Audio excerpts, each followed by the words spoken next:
बच्चों तो आज हम पढ़ेंगे 5.1। तो मैं इसका पूरा सॉल्यूशन करूँगा, कोशिश करूँगा सारे क्वेश्चन हो जाएं। तो मैं इसको हिंदी में बताऊँगा, तो हिंदी वाले इसकी टेंशन ना लें कि हिंदी में मैं क्वेश्चन इंग्लिश और हिंदी दोनों में दिखाता हूँ। आज मैं इंग्लिश में दिखा रहा हूँ, ठीक है। तो हम पहला क्वेश्चन पढ़ते हैं, ठीक है। पहला क्वेश्चन पढ़ेंगे तो क्या बोलेंगे, in which of the following situation does the list of numbers involve making an arithmetic progression. तो ये बोल रहा है कि इसमें हमें चेक करना है कि जो क्वेश्चंस हैं इसमें क्या वो समांतर श्रेणी है, बना रहे हैं या नहीं बना रहे, समांतर श्रेणी बना रहे हैं नहीं बना रहे, मतलब इंग्लिश में बोले तो अर्थमेटिक प्रोग्रेशन बना रहे हैं नहीं बना रहे, हमें चेक करना है।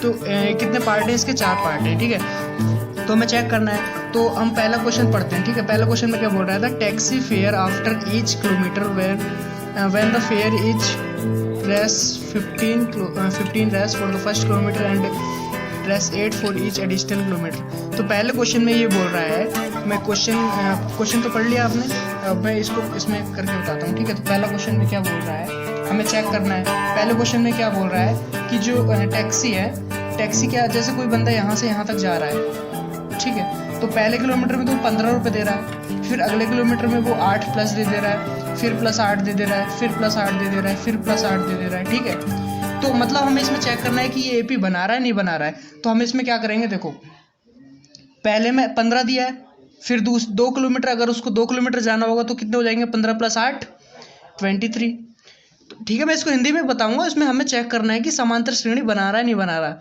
ठीक है। अगर वो 3 किलोमीटर तक जाता तो कितने हो जाते हैं, 8 दूनी 16 और ये 31। तो ऐसे इसे प्लस कर देंगे तो 39 देना पड़ेगा 4 किलोमीटर में, 5 किलोमीटर में जाएगा तो 47 देना पड़ेगा। तो ऐसे ऐसे उसको जैसे जैसे किलोमीटर आगे बढ़ते जाएंगे वैसे वैसे वो 8 रुपये और देते जाएगा। तो हमें इसमें चेक करना है कि क्या एपी बनी नहीं बनी। तो एपी या समांतर श्रेणी, समानांतर श्रेणी के लिए मैंने कंडीशन क्या बताई थी, जो उसका डी है, मतलब जो डी है इसको इंग्लिश में बोलते हैं कॉमन डिफरेंस, ये चेक करने को बोला था। कॉमन डिफरेंस चेक करेंगे। तो कॉमन डिफरेंस क्या होता है, नेक्स्ट वाले पॉइंट, जो जैसे इसको बोलेंगे पहला पद, इसको दूसरा पद, इसको तीसरा पद, इसको चौथा पद, इसको 5वां पद, ठीक है, ऐसे बोलेंगे। तो जो डी कैसे निकलता है, डी क्या होता है, A2 - A1, और इसको हिंदी में क्या बोलते हैं, सारबंतर, ठीक है। तो सारबंतर हिंदी में बोलते हैं। तो ये क्या होगा, ये सबका बराबर होना चाहिए। तो क्या निकलेंगे, 15 में से 20 अगले में से पिछला का माइनस करेंगे तो कितना आ जाएगा, देखो 23 में से अगर 15 गया तो कितना बचा, 8 बचा। 31 में से 23 माइनस करेंगे तब भी 8 बच रहा है। 39 में से 31 माइनस करेंगे तब भी, तो सब में 8 बराबर आ रहा है ना। तो मतलब ये क्या है, एक समांतर श्रेणी है, मतलब प्रूव कर देंगे, लिख देंगे यहाँ पे कि D = 8, D = 8, कॉमन डिफरेंस = 8, इसलिए ये एक समांतर श्रेणी है, क्योंकि इसके जो दोनों, इसके जो सारे पद हैं इनके बीच का जो डिफरेंस है या अंतर है वो सेम है। तो ये क्या है, एक समांतर श्रेणी है। तो पहला क्वेश्चन तो हो जाएगा यस। सेकंड क्वेश्चन पूछते हैं, ऐसे क्वेश्चन आते नहीं है एग्जाम में, लेकिन फिर भी हम कर लेते हैं समझने के लिए। तो सेकंड क्वेश्चन देखते हैं। सेकंड क्वेश्चन में क्या बोल रहा है, the amount of air present in cylinder when a vacuum pump removes 1/4 of the air remaining in the cylinder at a time. तो अब मैं इसको क्वेश्चन को समझाता हूँ कैसे करना है, ठीक है। ये बोल रहा है, क्वेश्चन में बोल रहा है कि हमारे पास कोई सिलेंडर है, ठीक है। सिलेंडर में एक पंप लगा हुआ है जो उसमें से एयर बाहर ले रहा है। तो वो ये बोल रहा है कि जितनी एयर वो लेता है ना, उसकी 1/4 एयर लास्ट में बच जाती है उसमें, मतलब सिलेंडर के अंदर। तो हमें पता करना है कि इसका जो मतलब जैसे जैसे ये बाहर निकालते जाएगा उसमें क्या एयर एपी बना रहा है, जैसे जैसे बाहर निकालते हैं। जैसे हम एग्जांपल के तौर पे समझते हैं, इसका जो वॉल्यूम का जो फॉर्मूला होता है वो क्या होता है, वॉल्यूम मतलब घनाभ, वो हिंदी में बोलते हैं घन। तो वॉल्यूम का जो फॉर्मूला होता है क्या होता है, πr²h ये होता है।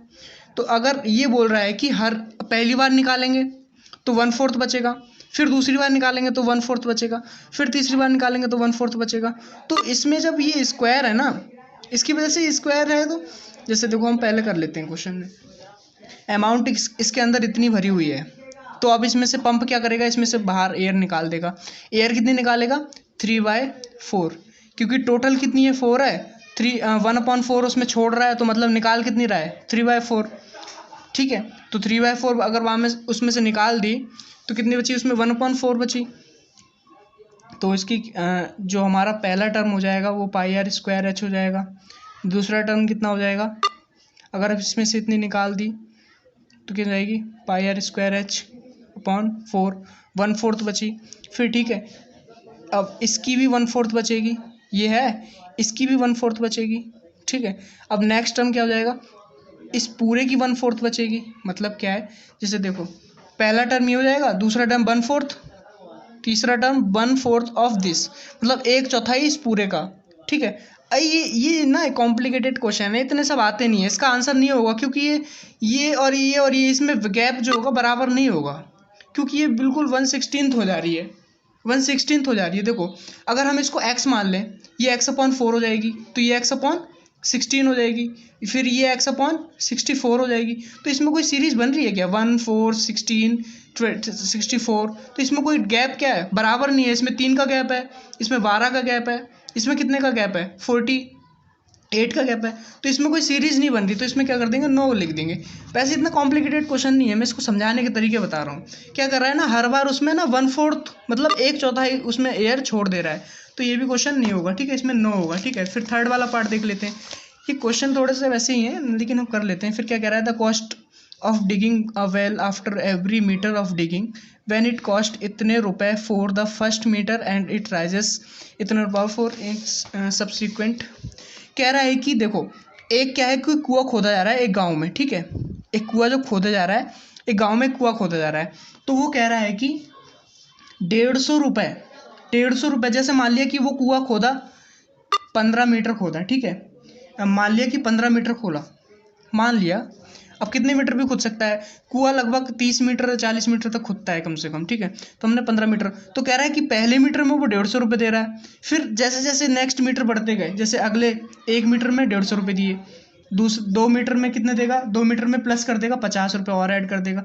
फिर 3 मीटर कर देगा तो 50 रुपये और ऐड करेगा, 4 मीटर में 50 रुपये और करेगा। तो इसमें क्या एक सीरीज बनाएंगे, अगर एक मीटर खुद रहा है तो 150, 2 मीटर खुदेगा तो 200 हो जाएगा, 50 प्लस ये दोनों प्लस हो जाएंगे। अगर 2 मीटर खुद रहा है तो फिर 3 मीटर खुदेगा तो 150, अब ये 200 प्लस 50 क्या हो जाएगा, 250, फिर ऐसे 300, फिर 350, ऐसे ऐसे बढ़ते जाएगी। अब इसमें क्या देखेंगे, समांतर है ना, सारवंतर कितना दे रखेंगे, डी, कॉमन डिफरेंस सारवंतर हिंदी में बताऊंगा तो क्या हो जाएगा, 200 माइनस 150 50। अब ये वाला करेंगे 250 माइनस 200 50। ठीक है, अब 300 माइनस 200 करेंगे तो क्या 50, सब में बराबर ही तो आ रहा है। तो ये क्या है, यस, क्या है, एक समांतर श्रेणी है, मतलब एपी है, तो ये वाला यस हो जाएगा। फिर ठीक है, ऐसे हम फोर्थ वाला देखते हैं, फोर्थ वाला क्वेश्चन पढ़ते हैं। ठीक है, फोर्थ वाला क्वेश्चन में बोल रहा है, the amount of money in the account every year when it needs deposit eight compound interest eight 8% per annum. तो कह रहा है कि एक बैंक में 8%, इसका भी 9 ही होगा वैसे तो, मैं और थोड़ा बता देता हूँ। ठीक है, क्या कह रहा है कि इसमें 8% पर एनम से कंपाउंड इंटरेस्ट होता है, हिंदी में बोलते हैं इसको चक्रवर्ती ब्याज, मतलब ब्याज के ऊपर ब्याज लगेगा, ब्याज के ऊपर ब्याज लगेगा। ठीक है, अगर देखो ऐसा यानी सिंपल इंटरेस्ट या साधारण ब्याज पूछता तो एपी बनता है, मतलब ये नोट कर लो कहीं। मतलब अब मैं इसको तो बताऊंगा, अगर तुम्हारा साधारण ब्याज होता है तब तो एपी बनता है, अगर कंपाउंड इंटरेस्ट होता है या चक्रवर्ती ब्याज जिसको हिंदी में बोलते हैं तो एपी नहीं बनता, मतलब समांतर श्रेणी नहीं बनता। तो ये मतलब लिख लो कहीं, और इसको मैं वैसे प्रूव भी करूंगा क्योंकि इसमें रीज़न भी पूछा है ना कि क्यों नहीं है। तो ठीक है, हम इसका फॉर्मूला लिख देते हैं। देखो एसआई का फॉर्मूला क्या होता है, P into rate into time upon 100, ये तो एसआई का फॉर्मूला होता है। कंपाउंड इंटरेस्ट का फॉर्मूला होता है चक्रवर्ती ब्याज, कंपाउंड इंटरेस्ट, इसको बोलते हैं कंपाउंड इंटरेस्ट इंग्लिश में। ठीक है, कंपाउंड इंटरेस्ट को इंग्लिश में बोलते हैं और हिंदी में बोलते हैं चक्रवर्ती ब्याज। तो इसका फॉर्मूला क्या होता है, P 1 plus 1 rate upon 100, sorry. ठीक है, रेट परसेंट होता है ना, ये क्या है, टाइम। ठीक है, ये टाइम होता है, इसमें से हमें अमाउंट माइनस करना पड़ेगा तभी तो हमारा ये कंपाउंड इंटरेस्ट आएगा। तो इसको क्या लिख सकते हैं, 1 + R/100 अपॉन टाइम। ये जो टाइम है इसको पावर में लिखेंगे। ठीक है, -1, ये फॉर्मूला होता है। तो इसमें देखो, अगर ये कितने ईयर के लिए पूछ रहा है, एवरी ईयर, मतलब हर साल इतना इतना बढ़ता जाएगा। अब देखो इसमें भी कुछ होगा नहीं, हम इसका फॉर्मूला लिख लेते हैं बाहर। ठीक है, फॉर्मूला कुल मिला के ऐसा होता है, 1 प्लस आर कितना दे रखा है हमारे पास 8 दे रखा है, R/100। टाइम कितना रहेगा, पहले ईयर का निकाल लेंगे, पहले -1 करके ये पहले ईयर का निकल जाएगा, ठीक है। अब दूसरा ईयर का निकालेंगे तो क्या हो जाएगा, दूसरा ईयर का क्या हो जाएगा, 1 + 8/100, 1 इसका 2 हो जाएगा, 2 की पावर, ये हो जाएगा सेकेंड ईयर का। मतलब A1 ये हो जाएगा, पहला पद ये हो जाएगा, दूसरा पद ये हो जाएगा। अब तीसरा पद मैं इसको नई कॉपी में निकाल देता हूँ, नए पेज पे। देखो पहला पद हमारा कितना हुआ, 1 + 8/100 पावर 1, ठीक है, -1, ये हमारा A1 हुआ, ठीक है। अब दूसरा पद निकालेंगे हम, दूसरा पद निकालेंगे, क्या निकालेंगे, 1 + 8/100 इसकी पावर 2, इसका फॉर्मूला होता है, ये फॉर्मूला याद करना पड़ेगा। तो क्या हो जाएगा, ये A2 निकल गया। अब तीसरा पद निकालेंगे तो क्या हो जाएगा, 1 + तीसरा पद के लिए तीसरे साल का व्यास, यहाँ जो पावर होती है ना, टाइम बढ़ता जाएगा बस। तो हमारे पास क्या हुआ, A1 A2 A3 आ गया। अब हमारा जो क्या बोलते हैं उसको, सार्व अंतर हिंदी में कॉमन डिफरेंस चेक करना पड़ेगा। क्या इसके माइनस ये और इसका माइनस ये, A2 - A1 क्या होगा, अगर हम इसमें से इसको माइनस करेंगे तो क्या बचेगा, यही बचेगा ना। इसमें से इसको माइनस करेंगे तो ये बचेगा, नहीं हो सकता, क्योंकि भाई इसका स्क्वायर, अगर हम स्क्वायर का स्क्वायर किसी से माइनस करते हैं, देखो कुल मिला के बात करते हैं हम, इतनी चीज़ वेरिएबल हो रही है ना, इतनी चीज़ वेरिएबल हो रही है ना, तो हम इसको भूल सकते हैं ना। मतलब वेरी क्या कर रही है, 1 + 8/100, इसको क्या लिखेंगे, 108/100 एलसीएम लेके, मैंने थोड़ा शॉर्ट में कर दिया, ठीक है। ये हो जाएगा पहला टर्म कुल मिला के, मतलब जिस चीज़ पे वेरी कर रही है ना वो चीज़ मैं बता रहा हूँ। अब इसका स्क्वायर और इसका क्यूब, किसी चीज़ का स्क्वायर, अब इसका स्क्वायर करेंगे 108, देखो इसको हम एग्जांपल के तौर पे कर सकते हैं, इसका स्क्वायर माइनस इसका ये, और 108 का क्यूब माइनस 108, क्या ये चीज़ इक्वल है, नहीं है इक्वल, ये चीज़ ही तो हो रही है इसमें। देखो नीचे भी 100 है, ये भी 100 है, तो 100 का क्यूब 100 का स्क्वायर, हम इस चीज़ को भूल जाते हैं थोड़ी देर के लिए, हम ऊपर का भी देख लें तब भी इक्वल नहीं है। देखो भाई 2 का क्यूब कितना होता है, 8, 2 का क्यूब कितना होता है, 8। हम कोई एक नंबर पकड़ लेते हैं, ठीक है, पहले 2 पकड़ा, 2 का स्क्वायर पकड़ा और 2 का क्यूब पकड़ा, ठीक है। 2 का स्क्वायर कितना होता है, 4, और 2 का क्यूब कितना होता है, 8, ठीक है, ये होता है 2। तो 4 माइनस 2 कितना होता है, 2, और ये 8 - 4 कितना होता है, 4। क्या 2 और 4 इक्वल है, नहीं है ना इक्वल, तो वही इसमें भी केस होना है, इसका स्क्वायर माइनस ये, अब इसका क्यूब माइनस इसका स्क्वायर, क्या इक्वल थोड़ी होंगे, नहीं होंगे इक्वल। अगर इसको हम सॉल्व करने जाएंगे तो थोड़ा लंबा होगा, तो इसका स्क्वायर आप करके देख लीजिए, ठीक है। ऐसे कुछ कुल मिला के ऐसे ही करना है, पहला पद निकालना, इसको वैसे आएगा नहीं एग्जाम में, ठीक है, तो इसका मतलब भी नो हो जाएगा, क्योंकि ये कभी इक्वल हो नहीं सकता। इसका जो सार अंतर है, वो जो कॉमन डिफरेंस है वो नहीं आने वाला, ठीक है। तो ये बात समझ आ गई, कॉमन डिफरेंस। इसके बाद हम नेक्स्ट टर्म पढ़ते हैं, नेक्स्ट क्वेश्चन पढ़ते हैं, ठीक है। क्वेश्चन नंबर 2 क्या कह रहा है, इसको एक बार और देख लीजिएगा तो समझ आ जाएगा। मतलब क्योंकि ये फॉर्मूला इसमें अचानक से इतना ज़्यादा दे रहे हैं, तो ये क्वेश्चन यहाँ पे नहीं देना चाहिए था, और ये एग्जाम में ऐसे क्वेश्चन नहीं आते, ठीक है। फिर कह रहा है कि क्वेश्चन नंबर 2 क्या कह रहा है, right 4 terms of AP when first term is this. इसमें क्या बोल रहा है कि A और D दे रखा है, इसमें फोर्थ टर्म मतलब आगे के 4 टर्म और लिखने, मतलब 4 पद और लिखने हैं। तो पहला क्वेश्चन अगर हम करें तो क्या दे रखा है, पहला पद कितना दे रखा है, ये पहला पद मतलब फर्स्ट टर्म, हिंदी में बोले पहला पद, इंग्लिश में बोले फर्स्ट टर्म। और डी कितना दे रखा है, 10। तो इसको क्या बोलते हैं, सार्व अंतर, यानी कॉमन डिफरेंस, इसको बोलते हैं सार्व अंतर, ठीक है। तो ये समझ आ रहा है बात।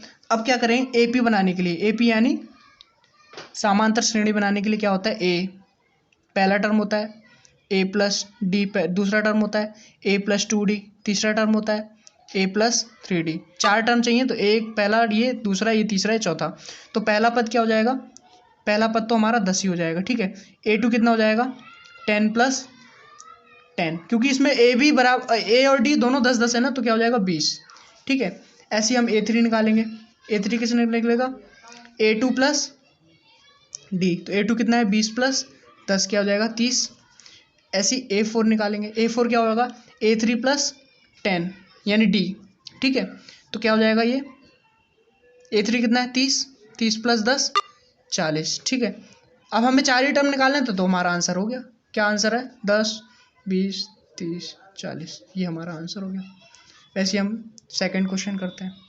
सेकंड क्वेश्चन में देखो, सेकंड क्वेश्चन में क्या दे रखा है, A कितना दे रखा है, मतलब फर्स्ट टर्म कितना दे रखा है -2, और D यानी सार्वंतर कितना दे रखा है 0। अब भाई इसमें 0 दे रखा है तो इसका कैसे बन सकता है, देखो A1 क्या है, A1 तो A1 ही होता है, A2 क्या होता है A1 प्लस D, तो A1 कितना है -2 प्लस 0, अब 0 किसी में प्लस करेंगे तो वही चीज़ आनी है। वैसे A3 भी क्या हो जाएगा A2 प्लस D, अब -2 में 0 ऐड करेंगे तो -2, तो इसकी श्रेणी बन ही नहीं सकती, तो -2 इसका आंसर हो जाएगा, ठीक है। सारे टर्म इसके -2 ही रहेंगे, आगे बढ़ेगी ही नहीं श्रेणी, क्योंकि भाई 0 D जिसका 0 वो आगे नहीं बढ़ेगी, ठीक है। सार्वंतर जिसका 0 तो नहीं बढ़ेगी आगे। अब क्या करते हैं थर्ड क्वेश्चन करते हैं, ठीक है।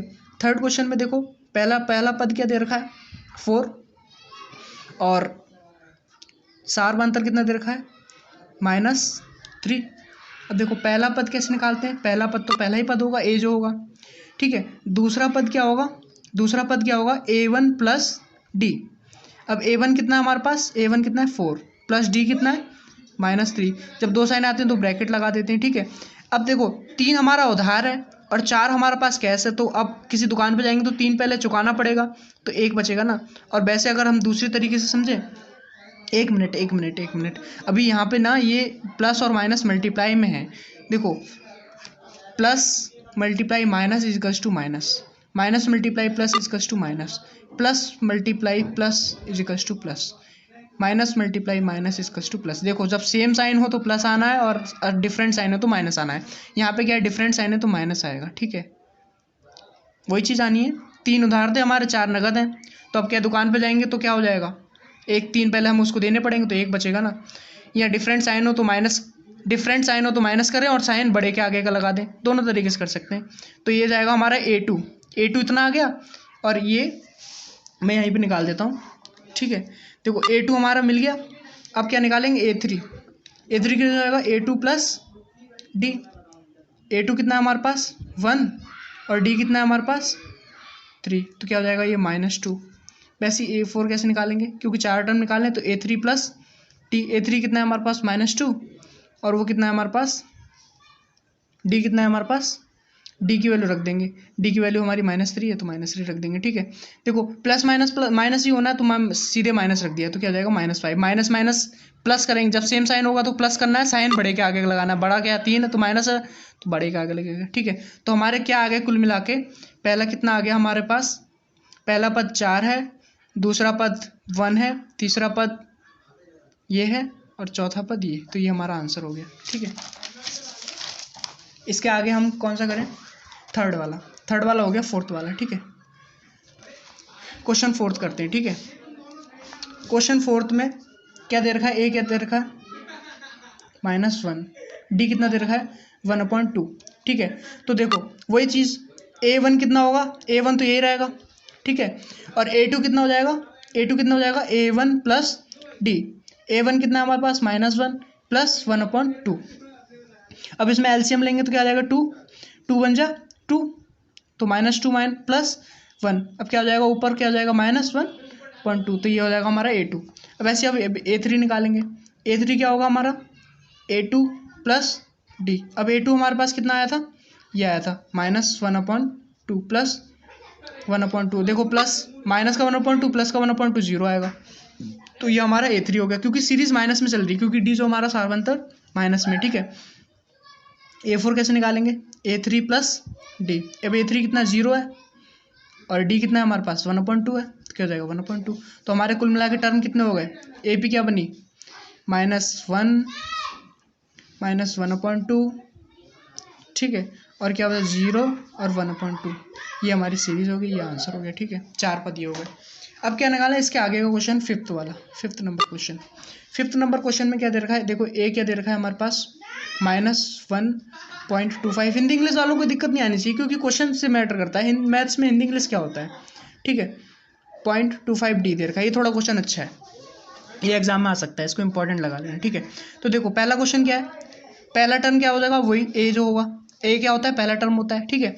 अब A2 कैसे निकालेंगे, A1 प्लस टी, A1 कितना दे रखा है -1.25 प्लस डी कितना दे रखा है हमारे पास, डी -0.25, ठीक है। अब -1.25 लिखेंगे, minus plus minus 0.25, minus minus है तो प्लस हो जाएगा, साइन बड़ा माइनस लग जाएगा क्योंकि बड़े के आगे माइनस है, तो कितना हो जाएगा 1.50 50, ये मतलब आंसर नहीं है, अभी A2 है हमारे पास। अभी A3 निकालेंगे, A3 कैसे होगा, A2 प्लस डी, A2 कितना हमारे पास -1.50, अब ये कितना हो जाएगा प्लस डी कितना हमारे पास -0.5, ठीक है, इतना है। अब इसको हम सॉल्व करेंगे तो कितना हो जाएगा, ये माइनस का माइनस हो जाएगा, माइनस प्लस माइनस 0.5 कितना हो जाएगा यहाँ पे -1.75, ऐसे निकल गया। अब A4 ऐसे निकालेंगे, यहाँ पे A4 क्या आ जाएगा हमारे पास, A4 क्या आ जाएगा A3 प्लस डी, A3 क्या है हमारे पास 1.75 प्लस डी कितना है हमारे पास, ये माइनस प्लस माइनस हो जाएगा, अब मैं साथ सीधे लिख देता हूँ, माइनस प्लस माइनस हो जाएगा। अब देखो 0.25 है, यहाँ 0.5 है, तो क्या हो जाएगा ये 2.00, ठीक है 2.00, तो ये हमारा ये सीरीज बन गई। सीरीज क्या बन गई, देखो A1 क्या है हमारे पास, सीरीज बनी -1.25 पहला टर्म है, दूसरा टर्म है -1.50, तीसरा टर्म है 1.75, चौथा टर्म है -2.00, तो वही हो जाएगी, ये हमारा सीरीज हो गया, ठीक है। तो ये भी हो गया। इसके बाद हम थर्ड क्वेश्चन और कर लेते हैं। थर्ड क्वेश्चन करने के लिए क्या थर्ड क्वेश्चन और कर लेते हैं, ठीक है। क्वेश्चन नंबर थर्ड डालते हैं, क्वेश्चन सब एक जैसे ही हैं, ठीक है। इसमें क्या बोल रहा है, थर्ड क्वेश्चन में क्या बोल रहा है, for the following APs right the first term and the common difference. देखो इसमें हमें क्या बोलना है, इसमें क्वेश्चन है कि हमें क्या लिखना है, ए दिखना है, मतलब पहला पद लिखना है, पहला पद और डी यानी सारवंतर यानी कॉमन डिफरेंस, ठीक है। तो पहला क्वेश्चन कर लेते हैं। पहले क्वेश्चन में क्या दे रखा है 3 1 -1 और -3, ये है इसका ये। तो ए क्या होता है, पहला पद क्या होता है, पहला पद ही होता है, तो ए तो ये हो गया, ठीक है। और डी कैसे निकालते हैं, डी मतलब सारवंतर कैसे निकालते हैं, A2 - A1, A2 की मतलब दूसरा पद क्या है 1 है, तो 1 - 3 क्या हो जाएगा, 1 - 3 क्या हो जाएगा -2, तो हमारा आंसर क्या हो गया 3, -2, ये आंसर हो गया, ठीक है। वैसे दूसरा क्वेश्चन करते हैं, समझ आया तो कमेंट बॉक्स में बता देना कि समझ नहीं आया तो मैं और डिटेल में बता सकता हूँ, ठीक है। तो ये थोड़ा लंबा हो जा रहा है, थर्ड क्वेश्चन तो कर ही लेते हैं, फिर फोर्थ वाले के लिए अलग वीडियो बना दूँगा क्योंकि वो थोड़ा लंबा है क्वेश्चन, ठीक है। तो सेकंड वाला करें तो ये सीरीज़ है हमारी 1.37, डॉट का मतलब है आगे और जाएगी सीरीज़, ठीक है, डॉट का मतलब है आगे और जाएगी सीरीज़, ठीक है। तो क्या है, ए क्या हो जाएगा -5 पहला पद है। अब डी कैसे निकालते हैं, A2 - A1, ये क्या है A1 A2, तो क्या हो जाएगा हमारे इसके इक्वल लगाएं तो -1 -5 -1 माइनस प्लस हो जाएगा, ठीक है। अब इसमें क्या हो जाएगा, माइनस है, ये इतना उधार है तो कितना हो जाएगा 4 बचेगा, एक उधार दे देना पड़ेगा, तो प्लस का 4, तो हमारा आंसर क्या हो जाएगा -5 4, ये आंसर हो जाएगा, ये है AD है। बात समझ आई। ऐसे हम पढ़ेंगे अब थर्ड क्वेश्चन, ठीक है। थर्ड क्वेश्चन पढ़ेंगे, थर्ड क्वेश्चन में क्या दे रखा है, थर्ड क्वेश्चन लिख लेंगे, ठीक है। 1/3 5/3 9/3 एंड 13/3, ठीक है। तो यहाँ पे पहला पद क्या हो जाएगा 1/3, नो डाउट, ठीक है, पहला पद हो जाएगा, मतलब फर्स्ट टर्म हो जाएगा, फर्स्ट टर्म। इसके बाद कॉमन डिफरेंस यानी सारवंतर निकालेंगे, डी कैसे निकालेंगे, सब -1/3। अब नीचे कॉमन सेम है तो क्या हो जाएगा 5 - 1 हो जाएगा, मतलब 4/3, डी निकल गया हमारे पास, डी क्या है हमारे पास 4/3 और ये क्या है हमारे पास 1/3, ये आंसर हो जाएगा, ठीक है। समझ आई बात, ए क्या हमारा पहला पद है और डी निकाल दिया हमने माइनस करके, A2 - A1। अब क्या करना है, फोर्थ वाला निकाल दें, ठीक है। फोर्थ वाला निकाल देते हैं, फोर्थ वाला क्वेश्चन लिख लेते हैं। फोर्थ वाला क्वेश्चन क्या है, ये वाला ठीक अच्छा क्वेश्चन है, 0.6 1.7 2.8 3.9, ये क्वेश्चन दे रखा है, ठीक है। तो पहला पद क्या है, पहला पद यानी फर्स्ट टर्म, तो पहला ही पद हो जाएगा, ये निकल गया हमारा। अब क्या हमें कॉमन डिफरेंस यानी डी निकालना है, ठीक है बच्चों, डी निकालना है। तो डी क्या होता है A2 - A1, मैंने पहले भी बता दिया है। 2 कौन सा है, पहला टर्म दूसरा टर्म थर्ड टर्म, पहला पद दूसरा पद, ठीक है। तो दूसरे पद में से पहला पद माइनस करना पड़ेगा, -0.6, ठीक है।